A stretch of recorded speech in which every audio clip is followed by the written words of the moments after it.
Amen, merci. Vous pouvez prendre place. Alléluia, alléluia. Alors, bien-aimés, je vais vous donner tout de suite le titre du message. La soif, l'ingrédient qui permet de rencontrer Dieu, troisième partie. Alléluia. Troisième partie. On est toujours sur l'affaire de la soif. Alléluia. Donc, la soif, comme on l'a compris depuis plusieurs semaines, et même ça a été aussi abordé par l'apôtre, la soif, c'est un désir ardent au-dedans de l'homme qui emmène l'homme à aller chercher Dieu. C'est quelque chose qui est à l'intérieur de toi où tu dis, Seigneur, j'ai besoin de toi. Et la semaine dernière, le Père, donc l'apôtre Ivan, a abordé les 5 caractéristiques d'un assoiffé. Ça veut dire, lorsqu'on voit un assoiffé, on peut dire lui ou elle, c'est un assoiffé de Dieu. Quelqu'un me suit? Donc, il a parlé de 5 caractéristiques. Et il y a une caractéristique qui m'a beaucoup parlé, il dit en fait que les personnes qui sont assoiffées, qui ont soif de Dieu, ce sont des personnes qui cherchent Dieu. Ça veut dire qu'il y a l'élément chercher. Et il s'est appuyé sur Matthieu 7,7, ce passage qu'on connaît tous.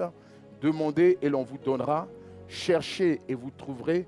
Frappez et l'on vous ouvrira. Il a dit qu'en fait, la dimension de ceux qui sont assoiffés ne sont pas dans la dimension du demander, mais ils sont plus dans une dimension où ils cherchent. Ça commence dans la dimension du chercher. Ensuite, bien évidemment, on peut aussi mettre le frapper. Mais la dimension de quelqu'un qui cherche Dieu, il ne s'arrête pas simplement à demander, mais il va chercher, il désire Dieu. C'est-à-dire jour après jour, il cherche Dieu. Et qu'est-ce que le passage dit? Vous chercherez et vous trouverez. Donc le but de chercher Dieu, c'est de le trouver. Ou encore, on a dit depuis quelques semaines, c'est de le rencontrer. Bien-aimé, tu ne peux pas... Dieu nous a créés d'abord pour avoir une relation intime avec lui. Dieu nous a créés afin que nous puissions le connaître. Sinon, il n'allait pas nous créer à son image et à sa ressemblance. S'il nous a créés à son image et à sa ressemblance, c'est parce que Dieu voulait une intimité avec nous. Parce que Dieu voulait avoir des échanges avec nous. Quelqu'un me suit? Donc, pour pouvoir connaître ce Dieu, pouvoir avoir cette relation intime avec ce Dieu-là, il faut le chercher. Tu ne peux pas connaître quelqu'un si tu ne cherches pas à le rencontrer. Quelqu'un me suit? Tu peux dire, oui, je connais cette personne. Tant que tu ne l'as pas encore rencontré, tu connais juste à propos. Il y a des gens qui me connaissent à distance. Mais me connaître à distance, ça ne veut pas dire qu'ils ont une relation intime avec moi. Donc, pour connaître une personne, il faut la rencontrer. Mais il ne faut pas la rencontrer qu'une seule fois, mais il faut la rencontrer fréquemment, quotidiennement. Donc, ce qui te permet de pouvoir connaître Dieu, ce qui te permet de chercher, désirer Dieu, c'est le fait de pouvoir le rechercher continuellement. Et une personne qui recherche continuellement Dieu, c'est ce qu'on appelle un assoiffé de Dieu. Tu rentres dans cette catégorie-là dans le nom de Jésus-Christ. Et amen là, vraiment. Bon, je ne dis rien. On y va pas à pas. Le Seigneur a concocté beaucoup de choses pour toi ce matin. Alléluia. Alors, on a dit depuis quelques semaines que pourquoi est-il important de rencontrer Dieu? On a dit la première chose qu'il est important de rencontrer Dieu parce que Dieu a quoi pour nous? Il a un but et il a un appel. Est-ce que c'est bon pour tout le monde? On a compris que Dieu a un but et il a un appel pour nous. Et la semaine dernière, on a vu encore que Dieu, il est important de rencontrer Dieu fréquemment. Pourquoi? Pour que Dieu te révèle. Il te révèle quoi? Ta véritable valeur. Je viens te dire ce matin que tu as de la valeur. Et on a pris cette image, quel que soit comment tu peux voir ta vie aujourd'hui. Bien-aimé, quel que soit, si même ta vie peut être froissée, ta vie peut être dans quel que soit l'état, ça n'a pas d'impact sur ta valeur. Quelqu'un me suit? Une valeur reste toujours une valeur. La seule chose, qu'est-ce qu'il faut faire? Il faut juste enlever les débris, il faut enlever les déchets. Vous voyez, quand vous cherchez de l'or, l'or est enfui, l'or est caché. Mais qu'est-ce qu'il faut faire? Dès que vous sortez l'or, il faut nettoyer. Il faut enlever tous les débris, toutes les choses autour. Et c'est là qu'on voit l'éclat de l'or. Alléluia. Alors, que vous avez compris, que vous avez un but, vous avez un appel et que vous avez une valeur. Bien-aimé, vous avez déjà tout en Jésus-Christ. Il faut que tu comprennes que tu n'es pas le fruit du hasard. Mais pour que tu puisses vivre cette vie épanouie, tu as besoin de rencontrer Dieu. Quand tu rencontres Dieu, Dieu te révèle. Vous voyez, lorsque vous commencez une relation avec une personne, un ami ou peu importe, ce n'est pas tout de suite que la personne va tout vous révéler. Je ne sais pas si vous me suivez. Par contre, j'ai déjà vu des gens qui révèlent tout directement. Je sais que ces personnes ont un problème. Quelqu'un me suit. Mais quand tu commences à connaître quelqu'un, tu ne sais pas si tu peux lui faire confiance. Vous voyez? Donc vous commencez un peu, vous donnez un peu. Vous voyez si la personne peut garder le secret. Mais au fur et à mesure, en rencontrant cette personne fréquemment, vous allez commencer à lui confier des choses. Quelqu'un me suit? Il y a des choses, souvent vous avez des défis, mais vous ne pouvez pas tout dire à tout le monde parce que vous savez, soit ces personnes ne peuvent pas porter ces choses avec vous. Ces personnes ne peuvent pas vous aider dans votre défi, dans votre challenge. Dieu, de la même manière, Dieu a beaucoup de choses pour toi, mon frère, ma soeur. Mais ce qui va permettre à Dieu de pouvoir te révéler les choses au fur et à mesure, c'est parce que tu vas le chercher fréquemment et parce que tu vas marcher selon sa volonté. Quelqu'un me suit? Alors, ce matin, je voudrais voir avec vous un point qui... Parce que tu vas dire, mais ça y est, je connais mon but, je connais mon appel, je connais ma valeur. Mettons, c'est bon. Non, mon frère, ma soeur. Ce matin, on va voir quelque chose ensemble.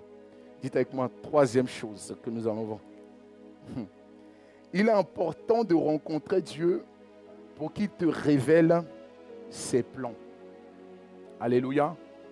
Il est important que tu rencontres fréquemment Dieu parce que Dieu a des plans pour toi, mon frère, ma soeur. Parce que c'est bien de connaître ton appel. Ton appel, c'est-à-dire c'est là où Dieu va t'utiliser. C'est bien de connaître le but. C'est-à-dire que Dieu a un but pour ta vie, c'est bien. Mais bien aimé, tu peux avoir des buts, mais sans plan, il y a des moments où tu ne peux pas atteindre ce but-là. Quelqu'un me suit? Donc, c'est-à-dire qu'il y a des choses que Dieu veut faire dans ta vie, mais il le met dans un plan. C'est-à-dire ton appel, ton but ou encore ton trésor, tout ça, ça rentre dans ce qu'on appelle une globalité, un plan. Dieu a un plan pour ta vie. Alléluia. Alors, qu'est-ce que c'est un plan? Bien aimé, un plan, qu'est-ce que c'est? C'est un projet élaboré par Dieu. Un plan, c'est un projet qui a été façonné par Dieu, qui a été concocté pour toi. Et dans ce plan-là, tu dois le découvrir. En réalité, un plan, c'est un projet qui est déjà établi, qui est déjà fait. Est-ce que quelqu'un me suit ce matin? Aïe, aïe, aïe, aïe. Regardez ce qu'il dit dans Jérémie 29 au verset 11. Jérémie 29 au verset 11. Il dit, car je connais les projets que j'ai formés sur vous. Dieu connaît les projets qu'il a formés sur vous. Il dit, j'ai des projets de quoi? De paix et non de malheur, afin de vous donner un avenir et de l'espérance. Amen. Ce matin, il y a des moments, par exemple, tu es frustré par la vie, tu es frustré par certaines choses. Vous savez pourquoi? Parce que tu ne t'es pas encore aligné sur les plans de Dieu. Parce que quand tu t'alignes sur les plans de Dieu, c'est là que tu as de l'avenir et de l'espérance. Si tu es dans une situation où il n'y a pas d'avenir, il n'y a pas d'espérance, c'est que tu n'es certainement pas dans les plans de Dieu. Dieu a des plans pour toi, mon frère, ma soeur. Et tu rencontres les plans de Dieu quand tu prends le temps de le rencontrer fréquemment. Il te révèle les plans qu'il a pour toi. Est-ce que quelqu'un me suit ce matin? Tu es en train de dire, mais qu'est-ce qu'il est en train de nous dire? J'arrive.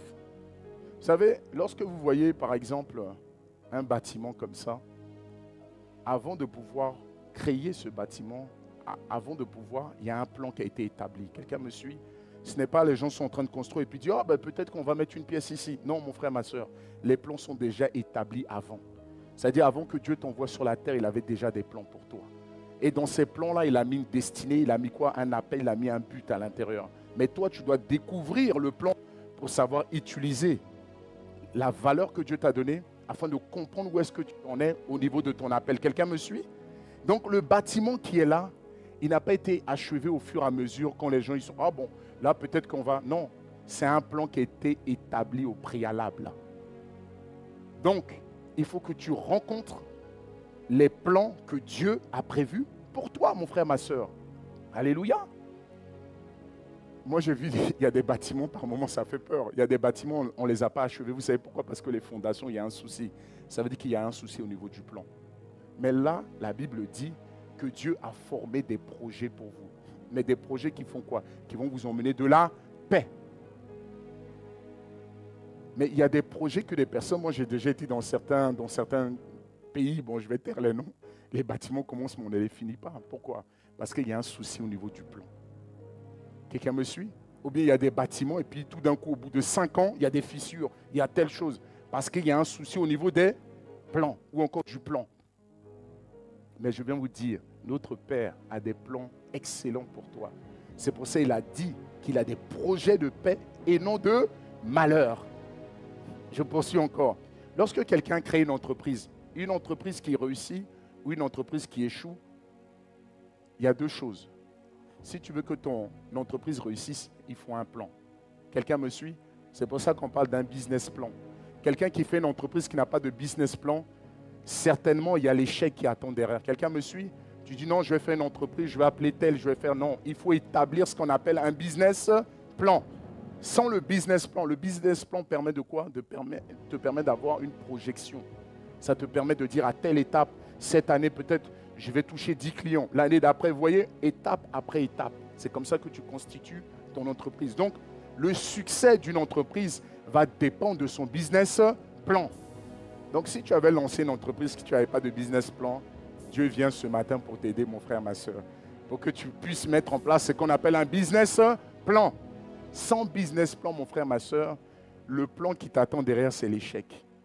Tu veux réussir au niveau de tes projets, tu veux réussir au niveau de tes ambitions, il faut établir ce qu'on appelle un plan.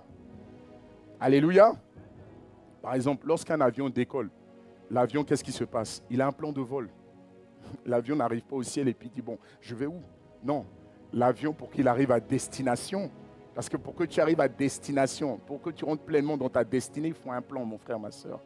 Donc l'avion qui monte, qui vole, il a un plan de vol. Est-ce que quelqu'un me suit? Sans le plan de vol, tu n'arriveras pas à destination. Donc Dieu a un plan pour toi, mon frère, ma soeur. Et tu as besoin de connaître ce plan-là.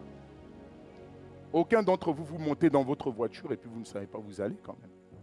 Ça serait quand même un souci. C'est-à-dire quand vous rentrez dans votre voiture, vous avez un plan. C'est-à-dire vous savez par où vous allez passer pour arriver au lieu que vous devez arriver. De la même manière, Dieu vous a déjà, quand Dieu vous révèle votre appel, votre but, après il y a le plan maintenant qu'il faut suivre. C'est-à-dire c'est la direction que Dieu a prévue pour toi, mon frère, ma soeur. Et Dieu a une direction pour toi. Alléluia. Donc il y a des moments où tu es là, tu es frustré, tu dis oui, mais je connais mon appel, Dieu a parlé sur ma vie, on m'a révélé, je connais, mais je ne comprends pas pourquoi ça met du temps. Bien-aimé, dans la partie du plan, quand Dieu a un plan pour toi, mon frère, ma soeur, il y a aussi les délais, il y a aussi un temps. Quelqu'un me suit? Il y a plein de choses et tu n'es pas le seul. En fait, ton plan, tu rentres aussi dans un autre plan. C'est un plan général ou encore c'est un projet global de Dieu. Et il y a des choses qui doivent déjà se passer avant que d'autres choses puissent arriver. Quelqu'un me suit? Je ne vais pas à pas, je vais vous expliquer pour qu'on puisse comprendre pourquoi il est indispensable de connaître les plans de Dieu pour ta vie. Parce que souvent on est là, on dit, mais Seigneur, pourquoi ça met du temps? Mais parce que dans le déroulé du plan, il y a des choses qui doivent déjà arriver avant. Alléluia. C'est comme si un matin vous vous réveillez, quelqu'un qui a un enfant de 6 ans ou 5 ans, et il vient te voir. Maman, papa, je veux rouler ta voiture, s'il te plaît. Donne-moi ta voiture, donne-moi les clés. Et l'enfant pleure, il se met à terre et il roule. Même toi, un père ou une mère qui aime ton enfant, est-ce que tu vas donner les clés pour qu'il aille rouler? Ah, mais c'est comment? Est-ce que vous allez donner les clés ou pas? Pourquoi? Parce que c'est encore un enfant. Mais est-ce que vous, aujourd'hui, vous avez déjà pour projet, il y a des parents qui ont déjà commencé à épargner pour leur enfant, pour qu'ils passent leur permis, mais il y a un temps, il y a un plan. Donc il faut que cet enfant puisse mûrir, il faut qu'il puisse grandir, il faut qu'il puisse découvrir certaines choses, il faut qu'il passe à l'auto-école. Donc c'est ça le plan. Donc il y a des choses, on demande à Dieu, mais est-ce que nous sommes prêts? Est-ce que tu es prêt? Tu dis, bon, c'est bon, j'ai mes dons, j'ai tout ça, mais est-ce que tu es prêt aujourd'hui?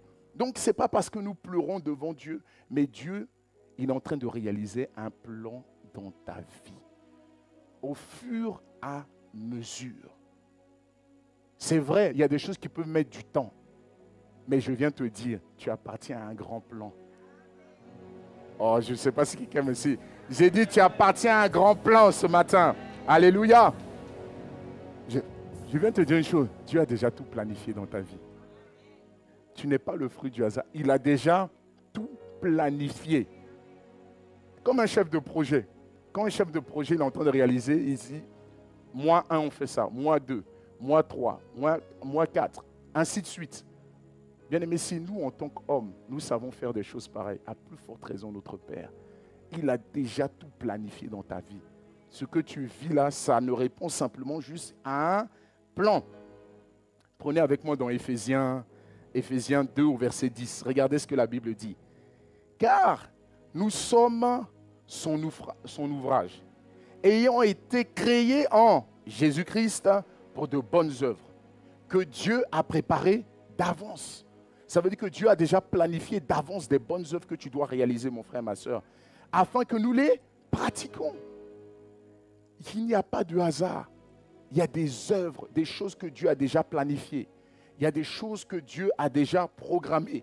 Il y a des choses que Dieu a déjà fait pour toi. Tu es en train de dire, bon, mon mariage c'est quand? Dieu a déjà planifié la date de ton mariage. Oh, mais les amens sont un peu timides. Il dit, il a déjà planifié la date. Il connaît déjà la personne que tu vas rencontrer.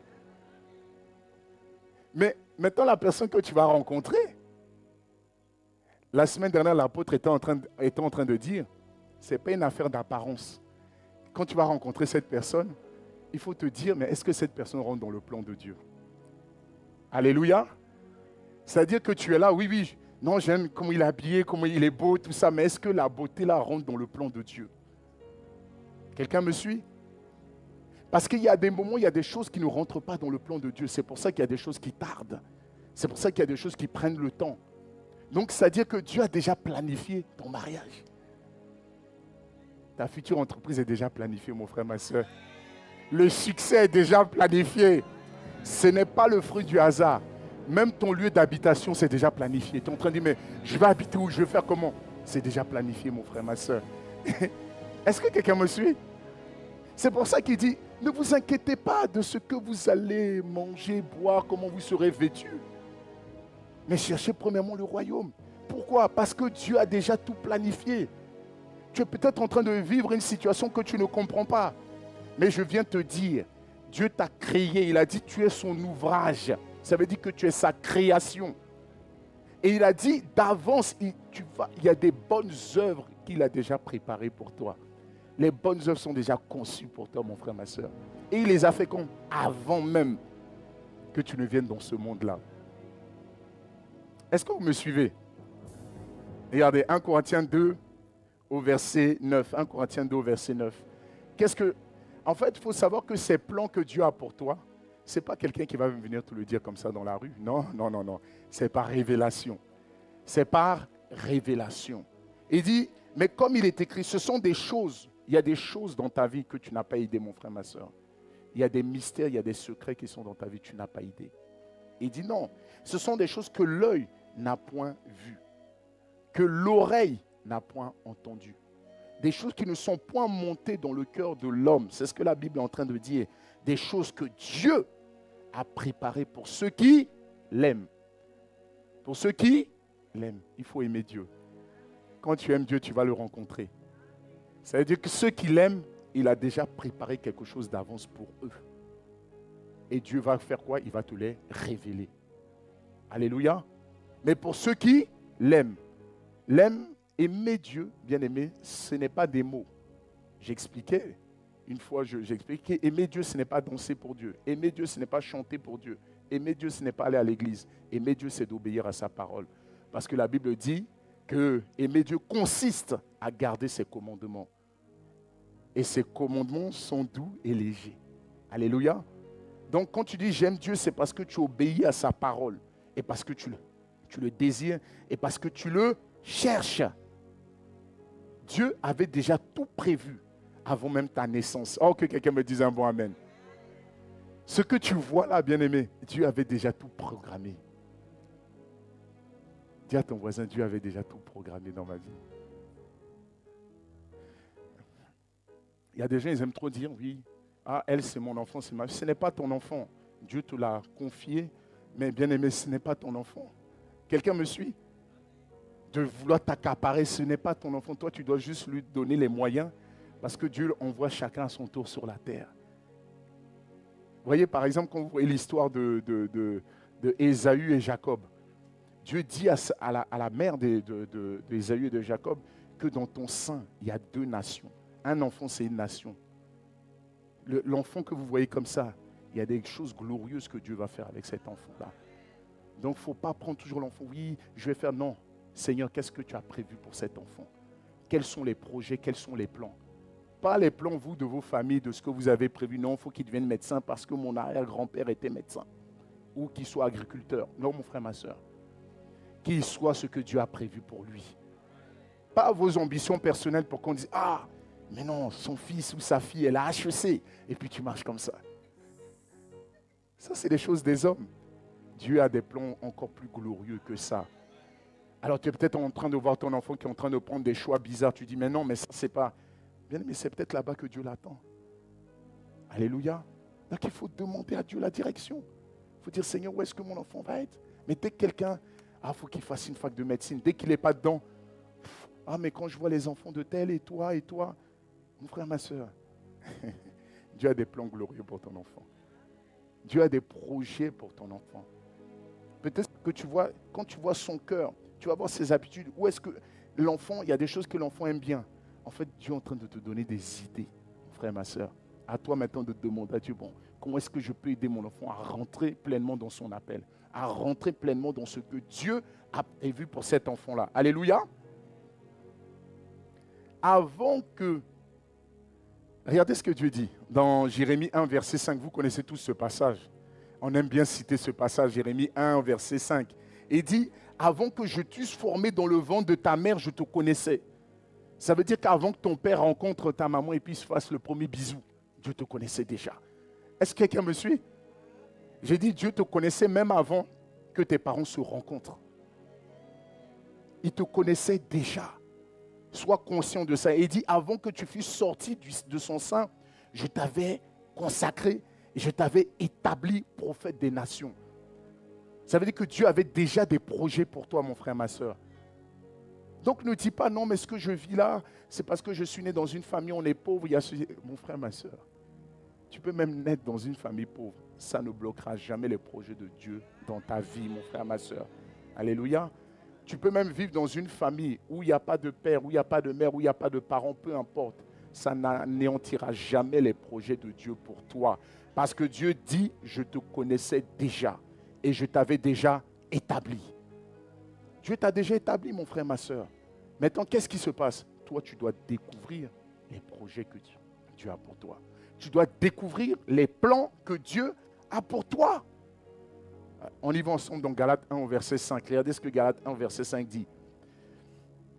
Mais lorsqu'il plut à celui qui m'avait mis à part dès le sein de ma mère, ça veut dire que tu n'es même pas encore venu, que Dieu t'avait déjà mis à part et qui m'a appelé par sa grâce de révéler en moi son Fils afin que je l'annonçasse parmi les païens. Aussitôt, je ne consultais ni la chair ni le sang. C'est-à-dire, avant même, quand tu étais dans le sein de ta mère, Dieu t'avait déjà mis à part. Est-ce que quelqu'un me suit ce matin? Dieu a des plans pour toi, mon frère, ma soeur. Je vais encore prendre un autre passage parce qu'il faut que tu comprennes que Dieu a des plans pour toi. Psaume 139 au verset 16. Psaume 139, verset 16, il dit, « Quand je n'étais encore qu'une masse informe, c'est-à-dire quand tu étais encore un spermatozoïde. » Quelqu'un me suit? Il dit, « Quand je n'étais qu'une masse informe, tes yeux me voyaient. » Quand tu es en train de te battre parmi les millions de spermatozoïdes pour rencontrer l'ovule, Dieu était en train de... Bon, allez, il faut que ce soit lui qui rentre. Pouf. Parmi 1 million ou des millions, c'est toi qui es sorti. Dieu te regardait. Il dit, quand je n'étais qu'une masse informe. Je n'avais aucune forme, mais Dieu te voyait déjà. Il dit, tes yeux me voyaient. Et sur ton livre étaient écrits les jours qui m'étaient destinés. Mon frère, ma soeur, il y a des jours qui te sont déjà destinés. Dieu sait quand est-ce que tu vas quitter la terre. Quand tu étais encore un spermatozoïde, il savait déjà. Tu ne quitteras pas cette terre-là par accident, mon frère, ma soeur. C'est pour ça que j'aime ce passage. Seigneur, apprends-moi à compter mes jours. Ça veut dire, apprends-moi, Seigneur, à ne pas perdre le temps. Apprends-moi à considérer que je suis là sur la terre. Je ne suis pas le fruit du hasard. Parce que déjà, ma naissance, bien-aimé, tu es sorti parmi des millions de spermatozoïdes et tu es là. Tu es sorti déjà en tant que vainqueur. Parce que tu es sorti avant les autres. Donc tu es vainqueur, mon frère, ma soeur. Alléluia. Donc Dieu dit quoi? Qu'il te connaissait. Tu n'avais aucune forme qu'il te connaissait déjà. Est-ce qu'aujourd'hui, là où tu es, tu réalises que Dieu a des plans pour toi, mon frère, ma soeur? Tu réalises qu'il a des projets pour toi? Je ne sais pas si tu es là, tu dis, bon, j'ai une vie, je subis, je ne suis pas content. Mais je te dis une chose. Si tu es sur cette terre, c'est parce que Dieu a déjà défini un projet. Il a déjà défini un plan pour toi, mon frère, ma soeur. Et il dit, je vous ai dit, les plans, ce sont des projets élaborés, des projets façonnés, des projets concoctés, des projets déjà établis pour toi. Il dit que ces projets-là, ce sont des projets de paix et non de malheur. Frère, ma soeur, tu as beaucoup trop jeûné, tu as beaucoup trop prié. Est-ce que c'est vraiment cet homme-là pour ma destinée? Est-ce que c'est cette femme? Non, il faut que tu pries pour demander les plans de Dieu. Apprends à faire des jeûnes et prières pour connaître les plans de Dieu. Pas simplement de connaître, oui, est-ce que lui, c'est lui? Non. Est-ce que quelqu'un me suit? Vous savez, on est là, on est à l'église, mais dès qu'il y a des gens, ils sont là, mais dès que tu vas rencontrer cette personne qui t'attire, tout ce qu'on est en train de parler, ça peut passer à côté. Mais n'oublie pas une chose. Tu dois toujours te demander si cette personne-là doit s'associer avec toi. Parce que Dieu a un plan pour toi. Le plan de Dieu pour toi est beaucoup plus important. Donc tu devrais prendre plutôt des jeûnes et prières pour dire, Seigneur, est-ce que c'est la bonne personne? Est-ce que, Seigneur, tes plans, les projets que tu as prévus pour moi, c'est ça que tu dois faire, mon frère, ma soeur. Alléluia. Connaître les plans ou les projets de Dieu, c'est lorsque tu le rencontres. Quand on parle de plans, de projets de Dieu, il y a des choses qui doivent arriver. Il y a des choses qui arrivent toujours avant. Quelqu'un me suit? C'est comme si Dieu te disait aujourd'hui, tu es là, tu es en train de, je ne sais pas, tu es en train de prier, puis Dieu te révèle. Oui, tu seras pasteur ou bien tu seras prophète. Tu as reçu la révélation. C'est très bien. Mais cette révélation doit rentrer dans un plan. Le plan, ça veut dire que c'est Dieu qui va décider du temps, du moment, de comment est-ce que ça va se passer. Mais il y en a des fois, ils précèdent les plans de Dieu. C'est-à-dire que dès qu'ils ont vu, c'est comme si une personne est partie, elle commençait à ouvrir une cellule de prière chez elle. J'ai vu, Dieu m'a dit, hey, bien aimé, tu n'es pas dans le plan. Un plan se prépare, un plan s'organise. Il y a des choses qui doivent arriver avant, il y a des choses que Dieu doit construire en toi. Il y a des conditions qui doivent être établies d'abord. Donc peut-être que Dieu peut te montrer, mais tu vas dire, bon, c'est quoi le plan? Quelqu'un me suit? C'est quoi le plan? Il faut toujours demander à Dieu, c'est quoi le plan? Ne t'arrête pas juste sur, j'ai eu un songe, j'ai eu ça, donc j'y vais. Non, dis Seigneur, c'est quoi le plan? Tu as besoin de connaître le plan avant de te lancer, mon frère, ma soeur. Parce que Dieu prépare toujours les choses avant. Dieu ne fait pas les choses, comment dire, au hasard. Mais tout répond à ce qu'on appelle un plan. Regardez, vous savez pourquoi Dieu a créé la terre? Pourquoi Dieu a créé la terre? Le but ultime de Dieu, c'est pour que l'homme puisse régner sur la terre. Quelqu'un me suit? Mais est-ce qu'il a dit, bon, allez, je mets l'homme et puis après je vais créer toutes les choses autour? Non, il a commencé par quoi? Par la lumière. On a besoin de lumière. C'est-à-dire que même Dieu, dans son processus, dans le plan qu'il a, or qu'en fait, le plan final, c'était lequel? C'est que l'homme vienne régner et dominer sur la terre. Mais pour que l'homme vienne régner et dominer sur la terre, il doit d'abord faire quoi? Créer la lumière. Une fois qu'il a créé la lumière, il doit créer la terre. Quand il a fini de créer la terre, il doit créer les eaux. Quand il a fini de créer les eaux, il doit créer les plantes. Et quand il a fini de créer les plantes, il doit créer les animaux. Pourquoi? Parce que l'homme doit manger. Quelqu'un me suit? Donc, ça dit, dans le plan de Dieu, il y a ce qu'on appelle la phase de préparation. Dieu veut te préparer, mon frère, ma soeur. Il te prépare au fur et à mesure. Regardez, lorsque Jésus devait venir sur la terre, avant que Jésus ne vienne, il fallait que Jean le Baptiste arrive avant. Alléluia. Jean devait arriver avant Jésus le Christ. Pourquoi? Parce que le rôle de Jean, c'était de préparer les cœurs. C'était de préparer le terrain. C'est pour vous dire que dans le plan de Dieu, il y a la phase de préparation. Donc quand tu reçois quelque chose de Dieu, ne te précipite pas. Lorsque tu vois que ça met du temps, ne commence pas à être frustré, commence à demander à Dieu, révèle-moi les plans pour ma vie. Tu dis, mais je ne comprends pas, j'ai eu un échec, j'ai eu ceci, cela. Demande à Dieu quels sont les plans. Alléluia. J'ai dit, Dieu a un plan pour toi, mon frère, ma soeur. La Bible dit qu'on ne reçoit qu'en partie. Ce que tu reçois, c'est une partie. Tu ne reçois pas tout, tu reçois en partie. Tu ne reçois pas tout le plan, mais tu reçois certaines étapes du plan de Dieu pour toi. Regardez, on y va ensemble dans Jean 18 à partir du verset 35. Regardez, Jean 18 à partir du verset 35. Pilate répondit, « Moi, suis-je juif? Ta nation et les principaux sacrificateurs t'ont livré à moi, en parlant de Jésus-Christ. Qu'as-tu fait? Mon royaume n'est pas de ce monde, répondit Jésus. Si mon royaume était de ce monde, mes serviteurs auraient combattu pour moi afin que je ne fusse pas livré aux Juifs. Mais maintenant, mon royaume n'est point d'ici-bas.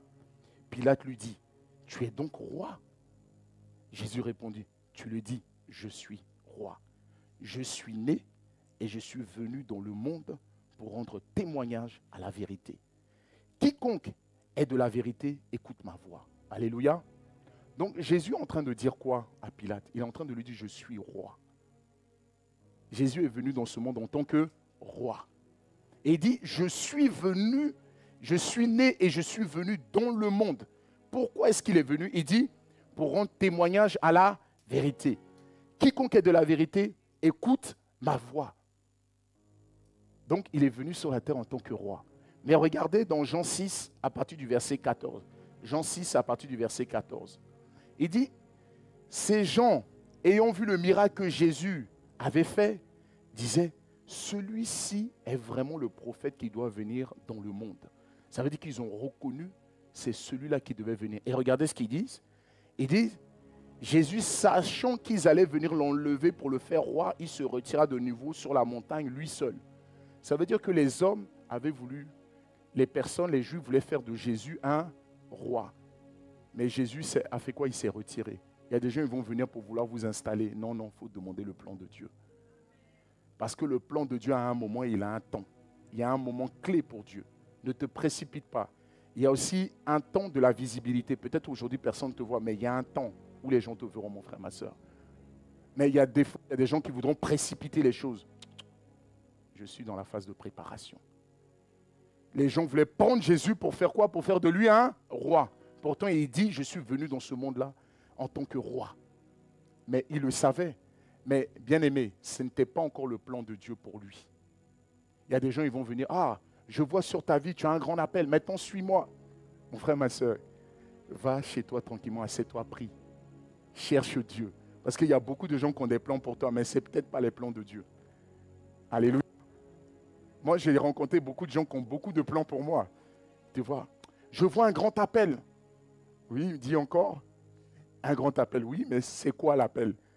Et je crois oui, comme j'ai un grand Dieu, bien sûr, il y a un grand appel. Est-ce que quelqu'un me suit?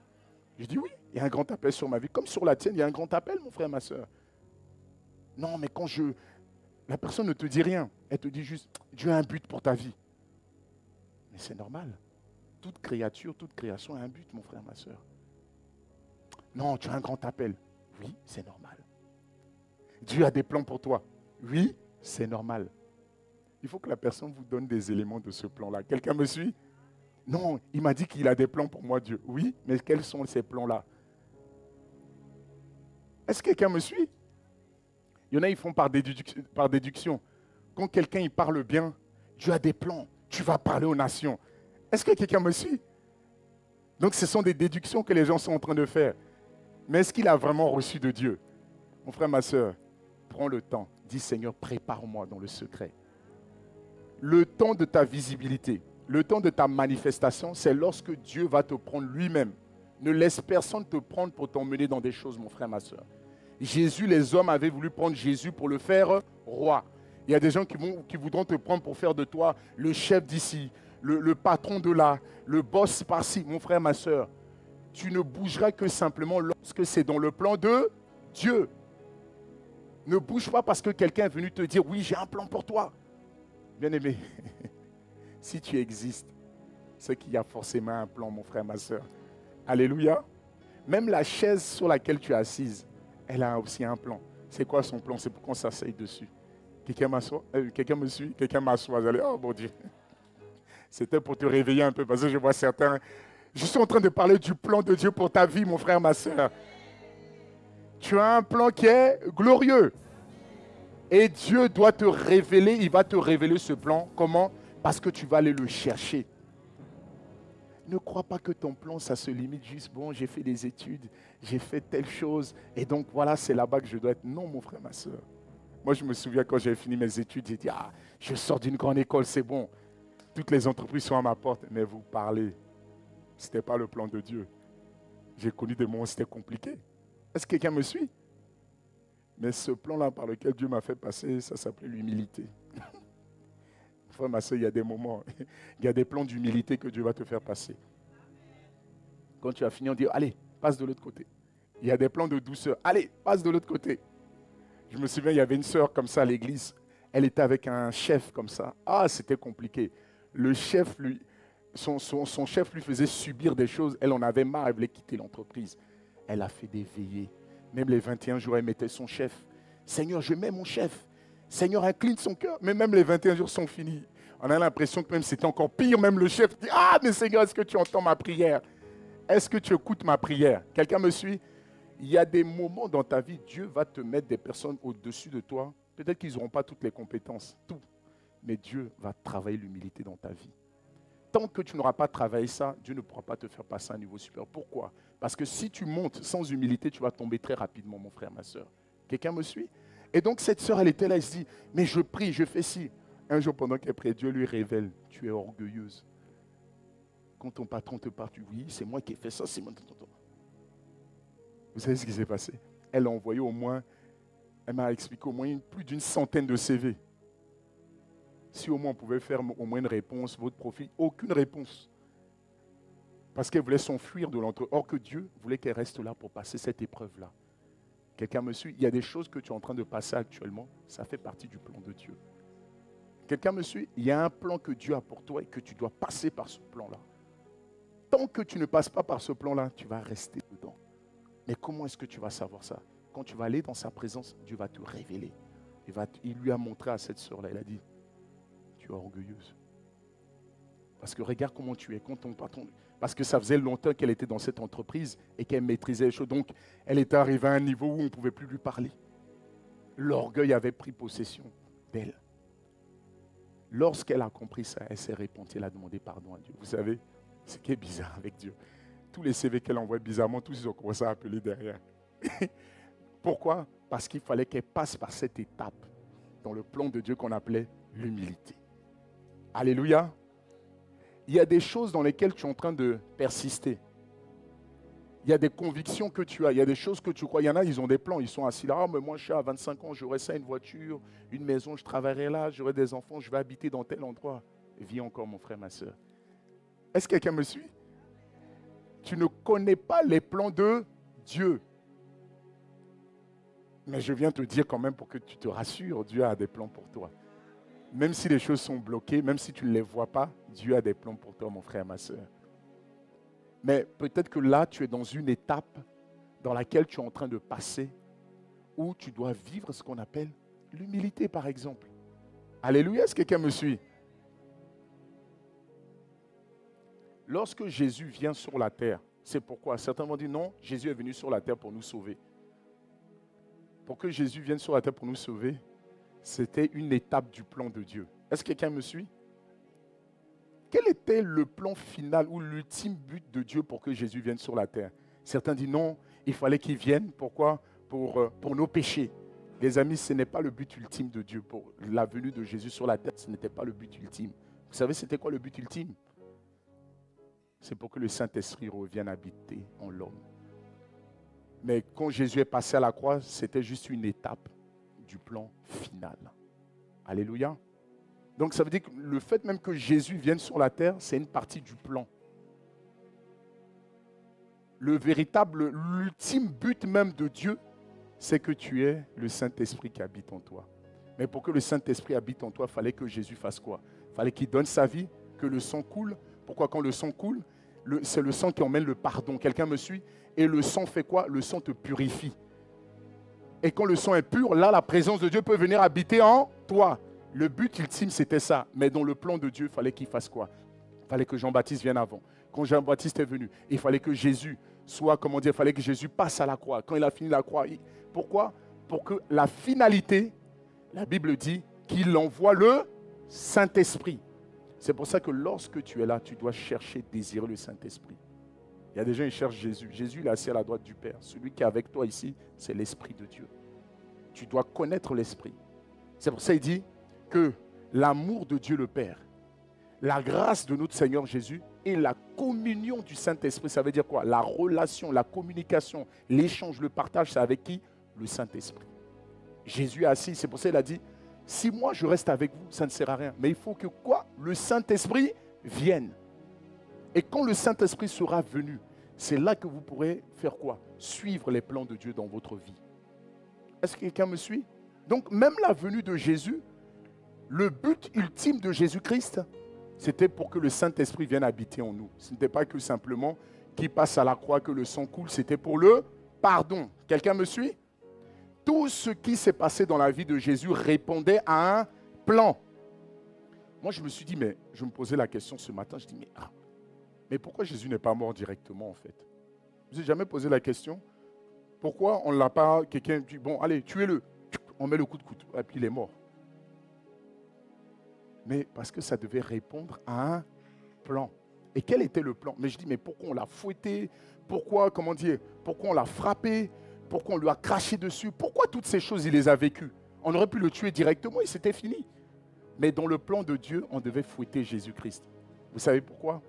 Parce que les fouets de Jésus, c'est ce qui emmène la guérison dans ta vie, mon frère, ma soeur. Le sang emmène le pardon, mais les fouets, tout ce que Jésus a fait, c'est ce qui emmène la guérison dans ta vie. Parce qu'il est écrit dans Ésaïe 53, au verset 5, regardez ce que la Bible dit. Ésaïe 53, au verset 5, il dit, « Mais il a été blessé pour nos péchés, brisé pour nos iniquités.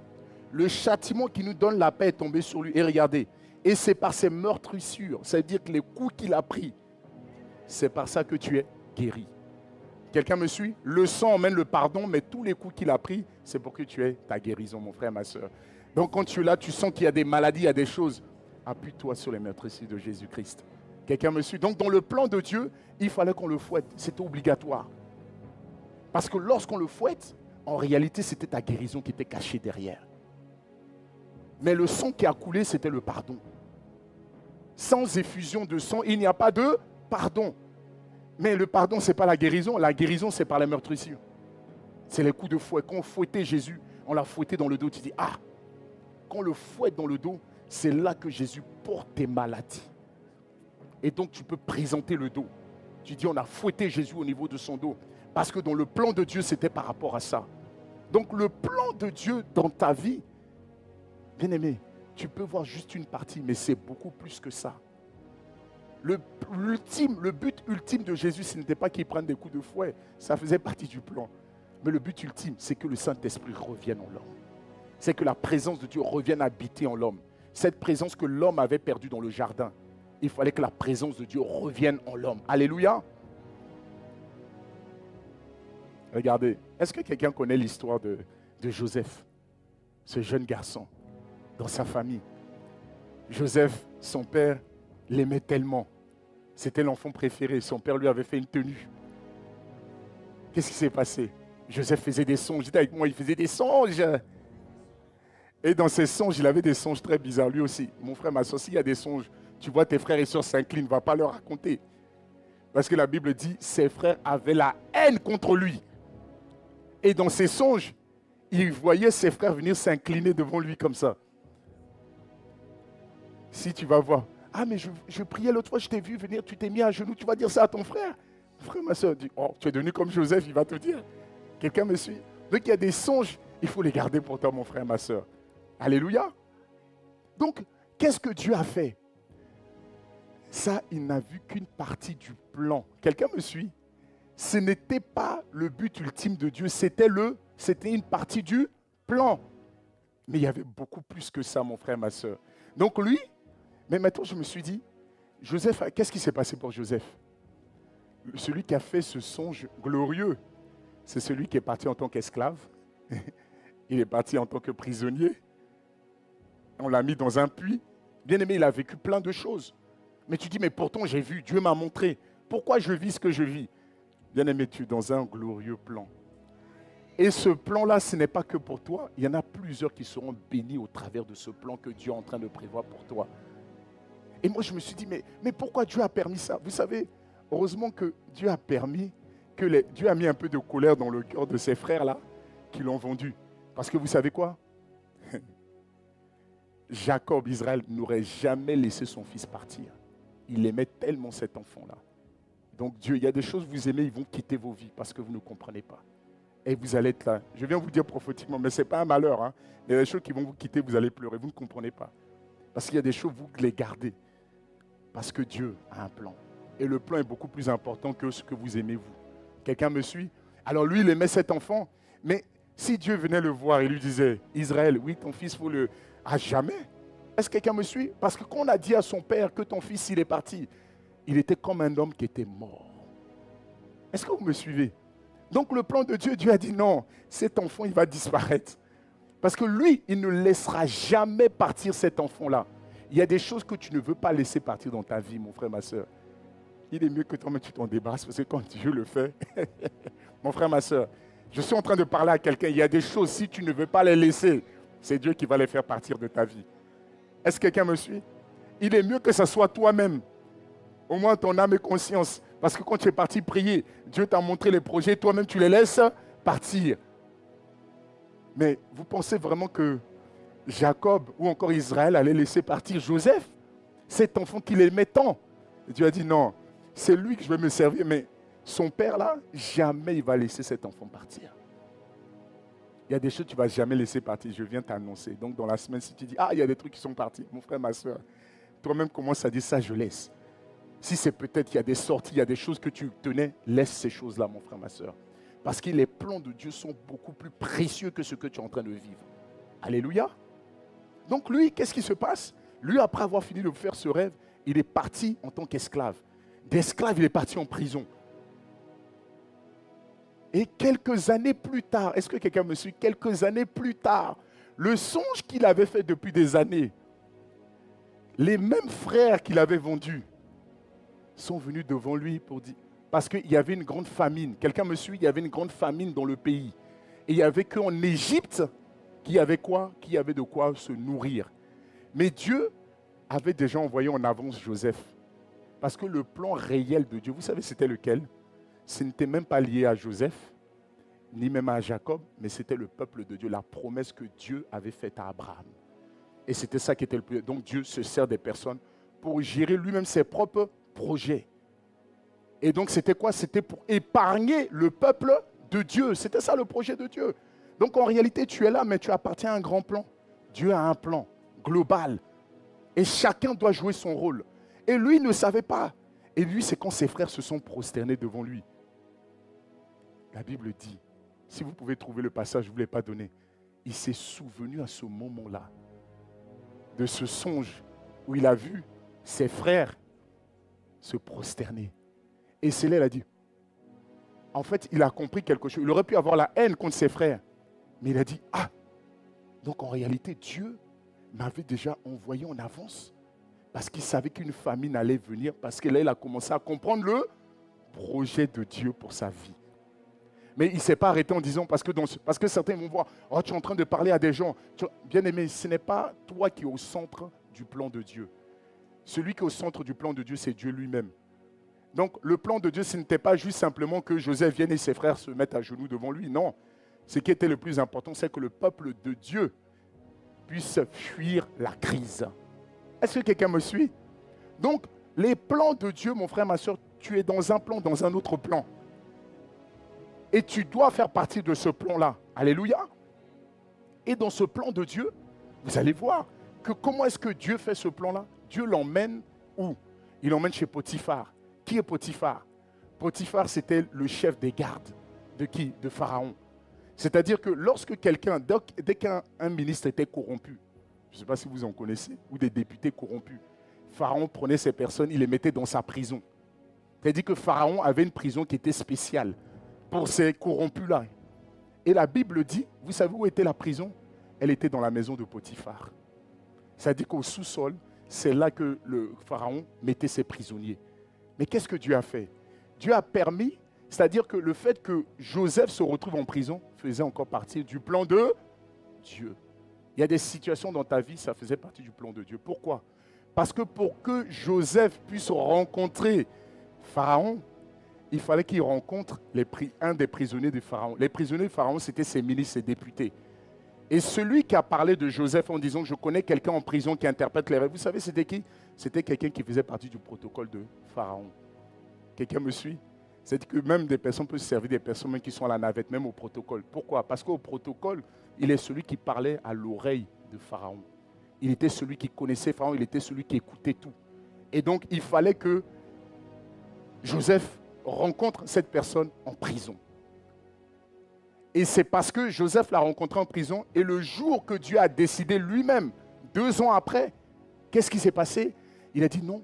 Il a parlé à Pharaon en disant, je connais quelqu'un, quand tu m'avais mis en prison à l'époque, je connais une personne qui sait interpréter les rêves. Alléluia. Donc, qu'est-ce que je suis en train de dire derrière ça? C'est que Dieu a un appel pour toi. Il a un but pour toi. Mais surtout, ton but, ton appel, la valeur que tu as, ça doit rentrer dans un plan. Un plan que Dieu a façonné pour toi. Un plan que Dieu a concocté pour toi. Et ce plan-là, ce n'est pas juste pour répondre à tes besoins personnels. Non, c'est beaucoup plus que ça. C'est pour sauver un peuple. C'est pour sauver une nation. C'est pour apporter des solutions. Et donc, qu'est-ce que tu dois faire? Tu dois à chaque fois chercher Dieu. Alléluia. Tu dois dire, Seigneur, révèle-moi tes plans. Et accorde-moi la grâce de suivre tes plans. De marcher, parce que Dieu peut te révéler les plans, mais tu dois marcher et suivre les plans que Dieu a prévus pour toi. Parce que si tu ne suis pas les plans de Dieu, c'est beaucoup de souffrance, mon frère, ma soeur. Beaucoup de souffrance. Tu vas dans des endroits et tu reviens, oui, j'avais mal entendu Dieu. Mon frère, ma soeur, c'est encore plus simple. Tu vas simplement lui dire, Seigneur, révèle-moi. Est-ce que ce travail-là, je dois aller? Est-ce que ce travail que je fais, c'est un travail qui rentre dans ma destinée? Est-ce que c'est un travail qui rentre dans ton plan? Tu rencontres une personne, un homme, une femme. Est-ce que cet homme, s'il rentre dans ma vie, tu vas me permettre d'accomplir? Est-ce que je pourrai accomplir les plans pour toi? Mon frère, ma soeur, les choix, les décisions que tu vas prendre doivent rentrer dans un plan. Et ce plan-là, tu vas voir Dieu et tu lui dis, Seigneur, révèle-moi, montre-moi. Alléluia. Ce message-là, je viens pour te dire que, mon frère, ma soeur, tu n'es pas le fruit du hasard. Et pour rentrer dans ce plan, il dit dans le psaume 32, au verset 8, il dit, je t'instruirai et te montrerai la voie que tu dois suivre, je te conseillerai et j'aurai le regard sur toi. Il dit, je t'instruirai, je te montrerai la voie que tu dois suivre, mon frère, ma soeur. Il y a une voie que tu dois suivre. Le plan que Dieu a fait pour toi, c'est une voie. Et tu dois suivre ces différentes étapes-là. Et tu dois respecter ces étapes-là. Il y a des étapes que tu n'as pas encore respectées. C'est pour ça que ça met du temps, mon frère, ma soeur. Tu dois respecter ces étapes-là. Tu dois marcher. Vous voyez, Joseph en prison, quand il est venu donner le songe à Pharaon, il a dit des choses dans son... Quand vous prendrez le temps de lire, il a dit des mots, des choses. Mais c'est parce qu'en fait, en prison, Dieu l'avait aussi formé en prison. Quelqu'un me suit?